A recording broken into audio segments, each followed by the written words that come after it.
ভাজা হয়ে গেছে, সব নেবো এভাবে। নমস্কার বন্ধুরা, আজকে আমি বানাবো হিঙের কচুরি। সারাদিন বৃষ্টি হচ্ছে, আজকে 2-3 ধরে সবাই বলছে হিঙের কচুরি খাবে, তাই আজকে আমি এখানে হিঙের কচুরি বানাবো। তার জন্য ময়দা নিয়েছি, চিনি দিয়ে দেবো, লবণ দিয়ে দেবো, সাদা তেল দিয়ে দেবো, করে মিশিয়ে নেব। বন্ধুরা দেখবে ময়দাটা এইভাবে দলা পাকাচ্ছে কিনা, তাহলে বুঝবে যে ময়দাটা মাখানো হয়ে গেছে। আস্তে আস্তে জল দিয়ে মাখাবো, বেশি জল দেওয়া যাবে না।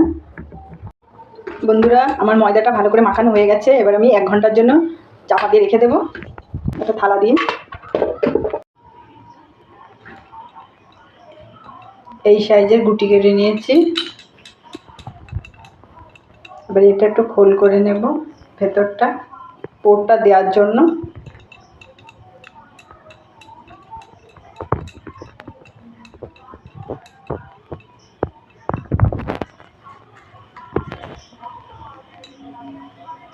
এই যে পুরটা দিয়ে দেব,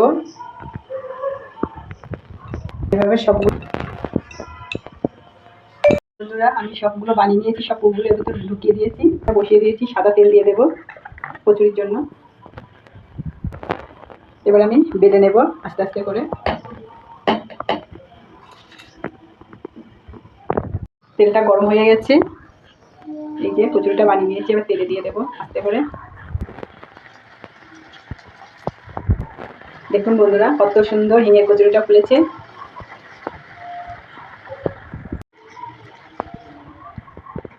ভাজা হয়ে গেছে, সব নেবো এভাবে।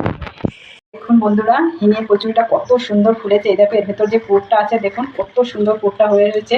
এদিকে বৃষ্টি হচ্ছে, এদিকে হিঙের কচুরি খেতে কি ভালো লাগে, তার সঙ্গে আলুর দম। দেখুন বন্ধুরা যদি ভিডিওটি ভালো লাগে তাহলে শেয়ার করবে, সাবস্ক্রাইব করবে, লাইক করবে, আর কেমন হয়েছে হিঙের কচুরি জানান।